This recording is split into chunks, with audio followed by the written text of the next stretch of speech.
PIB colony کی ننھی پری کے قتل کیس کی گتھی سلجھنے لگی. پولیس کے زیر حراست ملزم فیض نے 6 سالہ مروہ کو اغوا اور زیادتی کا نشانہ بنانے کا اعتراف کر لیا. درزی کی دکان پر کام کرنے والے ملزم نے بیان دیا کہ اس نے اپنے دوست عبداللہ کے ساتھ یہ گھناؤنی حرکت کی. زیادتی کی وجہ سے بچی کی موت واقع ہوئی تو لاش کو کچرا کنڈی میں پھینک دیا گیا. ملزم فیض مروہ کے محلے میں ہی رہتا ہے. پولیس نے فیض اور اس کے دوست عبداللہ سمیت نواز کا بھی جسمانی ریمانڈ حاصل کر لیا. دوران تفتیش مزید اہم انکشافات کا امکان ہے، جبکہ پولیس کو ملزمان کے DNA رپورٹس کا بھی انتظار ہے. 6 سالہ مروہ کو 4 ستمبر کو اغوا کیا گیا تھا، جس کی لاش 3 دن بعد ملی تھی. عرفان الحق، ساما، کراچی. زینب کے والد نے حکومت سے ڈارک ویب سائٹ بند کرنے کا مطالبہ کر دیا. اسلام آباد میں PTI رہنما فیصل جاوید کے ساتھ میڈیا سے گفتگو میں کہا، زیادتی کے واقعات کی روک تھام کے لیے جلد از جلد قانون سازی کی جائے. گورنمنٹ سے، حکومت سے یہ مطالبہ کروں گا کہ ایسی ٹیکنالوجی موجود ہے کہ جو ڈارک ویب سائٹ ہیں جن پر چائلڈ پورنوگرافی کی فلمیں وغیرہ چلتی ہیں ان کو بین کیا جائے. زینب بل پاس ہوا ہے بچوں کی ریکوری کے لیے، ان کو تحفظ دینے کے لیے. اس پر پارلیمنٹ کی کو ہم کہیں کہ جتنی بھی جلدی ہو سکے قانون سازی کریں. تفتیش کا نظام ہے، اس کے بعد پروسیکیوشن وغیرہ ہے، اس میں بھی بہت زیادہ ٹائم صرف ہوتا ہے. جو بھی اس میں قانونی حکم ہے جو اس کو دور کیا جائے اور سپیڈی ٹرائل ہوں.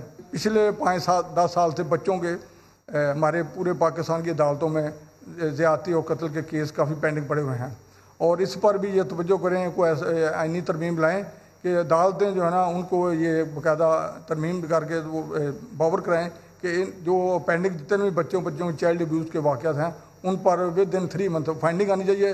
جب تک مجرموں کو سزا نہیں ملے گی جرائم نہیں کنٹرول ہوگی. اسلام آباد کے اسکولز، کالجز اور جامعات میں بھی کلاسز کا آغاز کر دیا گیا. طلبہ اور اساتذہ SOPs پر مکمل عمل درآمد کرتے دکھائی دیے. وفاقی وزیر تعلیم شفقت محمود نے مختلف اسکولوں کا دورہ کر کے خود صورتحال کا جائزہ لیا. فرار ربانی کی رپورٹ دیکھیے. 6 ماہ سے زائد تعطل کا شکار رہنے والا تعلیمی سلسلہ بحال. گھروں میں رہ کر بور ہونے والے بچے ہوئے نہال. ابتدائی طور پر کالجز اور یونیورسٹی کے طلباء کے علاوہ اسکولز میں صرف 9ویں اور 10ویں کے طلباء کو بلایا گیا. SOPs پر عمل درآمد بھی بھرپور نظر آیا. گیٹ پر ہی ٹیمپریچر چیک کراؤ، ماسک پہن کر اندر آؤ اور سینیٹائزر لگاؤ، پھر سیدھے کلاس روم میں جاؤ. اسکول آگے بہت اچھا لگا اور سب فرینڈ سے بھی ملے آپس میں. ہمیں تو بہت اچھا لگ رہا ہے، ہم تو بڑے عرصے سے تیاری کر رہے ہیں بچوں کے آنے کی. وفاقی وزیر تعلیم شفقت محمود نے بھی مختلف اسکولوں کا دورہ کر کے صورتحال کا جائزہ لیا. کنٹرول رومز بنا دیے گئے ہیں، ہر اسکول کی مانیٹرنگ ہو رہی ہے اور یہ دیکھا جائے گا کہ اگر کہیں خدا نہ خواستہ کوئی عمل درآمد نہیں ہو رہا ان کو وارننگ دی جائے گی اور پھر اسکول بند بھی کیا جا سکتا ہے. ابتدائی طور پر بچوں کو گروپس کی صورت میں اسکول آنے کی ہدایت کی گئی ہے، جس کے باعث اسکولز میں حاضری کافی حد تک کم رہی. 6 ماہ سے زائد عرصے کے بعد تعلیمی اداروں کرنے والے بچے پر امید ہیں کہ اب یہ سلسلہ بنا تعطل جاری رہے گا. کیمرہ مین فیصل مسعود یوسف کے ساتھ فرار ربانی، سما، اسلام آباد. ملک کے دیگر شہروں میں بھی تعلیمی ادارے کھل گئے. میٹرک، انٹر اور یونیورسٹی کے طلباء نے خوشی کا اظہار کیا. پرائمری کلاسز پلان کے تحت بعد میں شروع ہوں گی.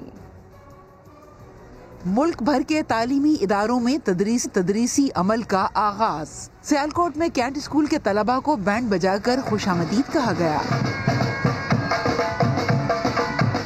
انوکھے انداز میں استقبال پر طلباء خوش نظر آئے. شیخوپورہ میں 9ویں اور 10ویں جماعت کے طلباء کے لیے 2 مرحلوں میں کلاسوں کا اہتمام کیا گیا. سماجی فاصلے کا خیال اور ہینڈ سینیٹائزرز کا استعمال لازمی قرار دیا گیا. لیاقت پور اور لیا کے اسکولوں میں بھی SOPs کی پابندی کو یقینی بنایا گیا. ڈیرہ غازی خان اور جہلم کے نجی اور سرکاری تعلیمی اداروں میں بھی تمام SOPs کے ساتھ پڑھائی کا عمل جاری رہا. حیدرآباد کے اسکولوں میں بھی 6 ماہ بعد رونقیں بحال ہو گئیں. تمام طلباء ضروری ہدایات پر عمل کرتے نظر آئے. ٹنڈو کے گورنمنٹ گرلز ہائی اسکول میں طلباء کی حاضری 0 رہی. ثوابی اور دیر کے تعلیمی اداروں میں حکومتی احکامات پر عمل درآمد. استقبالی گیٹ پر تھرمل گن سے درجہ حرارت چیک کیا گیا. طلباء کو مخصوص فاصلے سے بٹھایا گیا. کراچی میں 6 ماہ بعد کتب خانے بھی کھل گئے. مطالعے کے شوقین کہتے ہیں لائبریری بند نہیں ہونی چاہیے. خورشید عالم کی رپورٹ.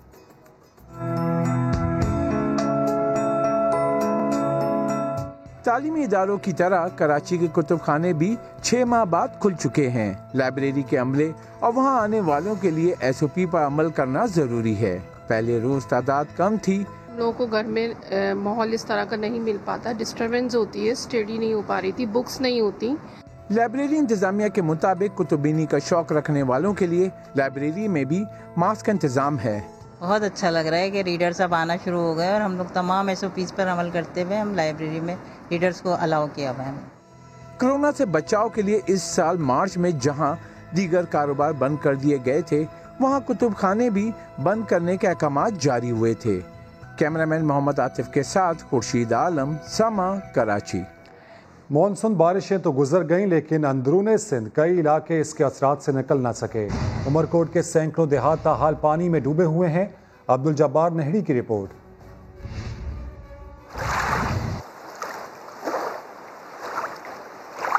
یہ مناظر کسی دریا یا تالاب کے نہیں، اندرون سندھ بیشتر دیہات بارشیں گزرنے کے 2 ہفتے بعد بھی تباہی کا منظر پیش کر رہے ہیں۔ عمرکوٹ کی تحصیل کنری اور سامارو کے مکانات میں تاحال پانی جمع۔ کئی روز گزرنے کے باوجود انتظامیہ حرکت میں نہ آئی تو سیلاب زدگان بچے کچے سامان اور بچوں سمیت سڑک کنارے جھگیوں میں پناہ لینے پر مجبور ہو گئے۔ دربدر ہونے والے دیہاتی 2 روز پہلے ہونے والی بارشوں کے بعد کھڑی فصلوں کی بربادی پر بھی پریشان، جن کا گھر روزگار سب تباہ ہو گیا، وہ انتظامیہ سے ناراض نظر آئے۔ متاثرین کا کہنا ہے صوبائی وزراء نے متاثرہ علاقوں کا دورہ کیا، مالی نقصان کا جائزہ بھی لیا، لیکن امداد اب تک نہ کی۔ بلوچستان کے علاقے کیچ اور مکران میں کھجوروں کے اسٹوریج اور پروسیسنگ پلانٹ کے منصوبے نے معاشی ترقی کی راہ ہموار کر دی۔ ہمارے نمائندے عثمان خان کی رپورٹ دیکھیے۔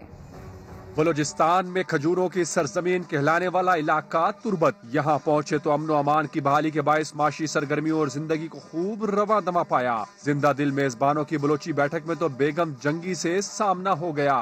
بات کسی جنگجو خاتون کی نہیں، تربت کی اعلیٰ معیار کی کھجور کی ہو رہی ہے، جس کا نام ہی بیگم جنگی ہے۔ ساتھ میں منٹ کی لسی، واقعی توازو کا مزہ آ گیا۔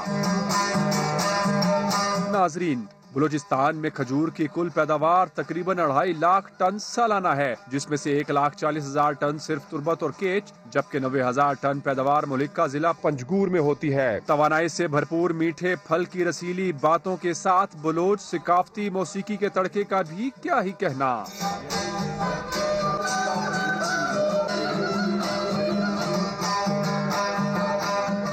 کھجور کی پیداوار کا گڑھ ماضی میں جدید سہولیات نہ ہونے کے باعث معاشی ثمرات سمیٹنے سے محروم رہا، لیکن رکاوٹوں کے بادل اب چھٹتے جا رہے ہیں۔ 1000 میٹرک ٹن کولڈ اسٹوریج ہے اور 2000 پر کے جی جو پروسیسنگ یونٹ ہے، اس کی مشینری آنے ہیں۔ باقی کولڈ اسٹوریج اس سال سے ہم نے فنکشنل کی۔ سہولت نہ ہونے کی وجہ سے بہت ساری تقریباً 60-70% کھجور بڑی خراب ہو جاتی تھی۔ کولڈ اسٹوریج اور پروسیسنگ پلانٹ کے منصوبے سے کیچ مکران کے کاشتکاروں کو ان کی کھجور کے ضیاع میں کمی اور آمدنی میں کئی گنا اضافہ یقینی ہو گیا ہے۔ عثمان خان، تربت، بلوچستان۔ مہنگائی اور معاشی بدحالی کے بادل چھٹنے کے روشن امکانات۔ ایشیائی ترقیاتی بینک نے پاکستان کے لیے موجودہ مالی سال کو معاشی بحالی کا سال قرار دے دیا۔ مہنگائی میں نمایاں کمی آنے کی نوید بھی سنا دی۔ اسلام آباد سے شکیل احمد کی رپورٹ۔ کورونا کیسز میں کمی، ادارہ جاتی اصلاحات اور معاشی سرگرمیوں کا آغاز۔ پاکستان کی معاشی صورتحال میں بہتری کے آثار ظاہر ہونے لگے۔ ایشیائی ترقیاتی بینک نے اپ ڈیٹ آؤٹ لک رپورٹ 2020 جاری کر دی۔ رپورٹ کے مطابق پاکستان نے صحت و معاشی چیلنجز سے نمٹنے میں نمایاں کامیابی حاصل کی۔ حکومت کی جانب سے 1200 ارب روپے سے زیادہ کے پیکیج سے کاروباریوں اور غریب طبقے کو ریلیف ملا۔ گزشتہ سال ٹڈی دل حملے کے باوجود زرعی شعبے کی گروتھ 2.7% رہی۔ رپورٹ میں کہا گیا ہے کہ پاکستان میں رواں مالی سال معاشی شرح نمو 2%، جبکہ کرنٹ اکاؤنٹ خسارہ 2.4% رہنے کا امکان ہے۔ مہنگائی کی شرح 10.7% سے کم ہو کر 7.5% پر آ جائے گی۔ رپورٹ میں اس عزم کا اعادہ بھی کیا گیا کہ ADB پاکستان کو پائیدار ترقی کی راہ پر واپس لانے کے لیے مدد کرتا رہے گا۔ آپ کو اہم خبر دیں گے، حکومت کا سرکاری اداروں کی نجکاری کے لیے اہم فیصلہ سامنے آیا ہے۔ 12 سرکاری اداروں کی فہرست تیار کر لی گئی ہے۔ تفصیلات جانیں گے اشرف خان سے۔ اشرف، کون کون سے ادارے شامل ہیں اس فہرست میں؟ جی IMF کی شرط بھی تھی جس پہ حکومت نے بڑا فیصلہ کیا. 12 سرکاری اداروں کی نجکاری کی فہرست تیار کر لی. 12 جو سرکاری ادارے ہیں اس میں ہاؤس بلڈنگ فائنانس کارپوریشن ہے, نیشنل انجینئرنگ سروسز ہے, نیشنل انویسٹمنٹ ٹرسٹ ہے اور اوورسیز امپلائیز کارپوریشن بھی ہے, پاکستان انویسٹمنٹ پلاننگ انٹرسٹ بھی ہے, پاکستان ایکسپورٹ سینٹر بھی ہے, پاکستان ٹیلی ویژن کا بھی نام اس میں شامل ہے, پاکستان ٹورزم بھی ہے, Sui northern gas pipeline limited بھی ہے, southern gas pipeline limited بھی فہرست میں شامل ہے, یوٹیلیٹی اسٹور کارپوریشن کا بھی نام ہے اور زرعی ترقیاتی بینک کو بھی اس کمیٹی نے اس میں شامل کیا ہے تاکہ یہ وہ ادارے ہیں جو کہ پہلے مرحلے میں 12 اداروں کو فوری طور پہ اس کی جو انشکاری کرنے کا فیصلہ ہوا ہے اور اس کی جو اس کے لیے جو مشیر ہے وزیر اعظم برائے انسٹیٹیوشن ریفارم ڈاکٹر اشرف حسین اس کی سربراہی کریں گے. ٹھیک, اشرف آپ کا بے حد شکریہ. وفاقی کابینہ نے کورونا سے بچاؤ کی حفاظتی کٹس کی برآمد کی منظوری دے دی. اینٹی ملیریا ڈرگز اور کلوروکوئن کی برآمد کی بھی اجازت ہوگی. تو وفاقی کابینہ نے کورونا سے بچاؤ کی حفاظتی کٹس کی برآمدگی کی منظوری دے دی. اینٹی ملیریا ڈرگز اور کلوروکوئن کی برآمد کی بھی اجازت ہوگی. وزارت تجارت کی جانب سے ایسا کہا گیا. وفاقی کابینہ نے وزارت تجارت کی تیار کردہ سمری کی منظوری دے دی ہے اور اس اعلامیے کے مطابق کورونا سے بچاؤ کے سامان کی برآمد پر اب کوئی پابندی نہیں ہوگی. اسی پر اپڈیٹس حاصل کریں گے سما کے نمائندے شکیل احمد سے. شکیل, مزید کیا کچھ ہوا اس اجلاس میں؟ دیکھیں, وفاقی کابینہ نے کورونا سے بچاؤ کی حفاظتی کٹ کی برآمد کی منظوری دے دی ہے. کورونا وائرس جب شروع ہوا تھا تو اس وقت ان تمام اشیاء کی برآمد پر پابندی عائد کی گئی تھی, لیکن اب اینٹی ملیریا ڈرگز اور کلوروکوئن سمیت جتنی بھی ادویات ہیں متعلقہ ان کی برآمد کی اجازت ہوگی. وفاقی کابینہ نے منظوری دے دی ہے کیونکہ وزارت تجارت نے ایک سمری پیش کی تھی. ساتھ ساتھ یہ بھی کہا گیا ہے کہ کورونا سے بچاؤ کے تمام سامان کی برآمد پر اب کوئی پابندی نہیں ہوگی اور اس کے علاوہ مشیر. ٹھیک ہے, اپڈیٹس کے شکریہ شکیل. وفاقی دارالحکومت میں پھر مظاہروں کا موسم آ گیا. سیکریٹریٹ کے عملے نے دیگر ملازمین کے برابر مراد نہ ملنے کے خلاف احتجاج کیا. شہر کے سرکاری اسپتالوں کے ڈاکٹرز نے بھی مظاہرہ کر کے تنخواہوں میں اضافے کا مطالبہ کیا. ارحم خان کی رپورٹ.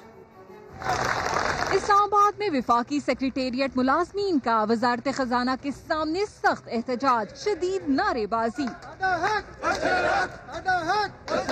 تنخواہیں بڑھانے اور مراد دیگر وفاقی ملازمین کے مساوی کرنے کا مطالبہ. کہا حکومت اپنے وعدے پورے کرے. پریشانی کا یہ عالم ہے جو ریلیف پرووائڈ کیا جاتا ہے اوپر والوں کے لیے ہے, جو کٹ لگنا ہے وہ 1 سے 16 تک کے جو غریب اور پسا ہوا طبقہ ہے صرف انہی کے لیے ہے. ہم یاد دہانی کے لیے یہاں پر جمع ہوئے ہیں کہ حکومت کو یاد کرائیں کہ آپ نے ہم سے ایک وعدہ کیا, اس فیصلے میں سستی مت کی جائے. دوسری جانب وفاقی دارالحکومت کے تمام سرکاری ہسپتالوں کے ڈاکٹرز بھی تنخواہ میں اضافے کے لیے ہم آواز. احتجاجی مسیحاؤں نے کہا آج تو علامتی احتجاج ہے, مطالبات پورے نہ ہوئے تو آئندہ کا لاہیا عمل طے کریں گے. ہماری پے کو انکریز کریں, بس ابھی ہم اور صبر نہیں کر سکتے. اگر یہ نہیں ہوتا ہم جائیں گے, ہم سٹ ان کریں گے. مسیحاؤں کا کہنا تھا کورونا وبا میں وفاق کے ڈاکٹروں نے بھی جان ہتھیلی پر رکھ کر کام کیا. تنخواہیں بھی صوبوں میں گریڈ 17 اور اس کے اوپر کے ڈاکٹرز کے مساوی کی جائیں. کیمرہ ٹیم اور ساتھی رپورٹر نور الامین دانش کے ساتھ ارحم خان, سما, اسلام آباد. پاکستان کرکٹ بورڈ کے چیئرمین احسان مانی اور دیگر کرکٹرز وزیر اعظم عمران خان سے کل اہم ملاقات کریں گے. ڈومیسٹک کرکٹ میں اصلاحات سے متعلق تجاویز پر غور کیا جائے گا. اسی پر بات کریں گے اپنے نمائندے شعیب جٹ سے. جی شعیب, بتائیے گا.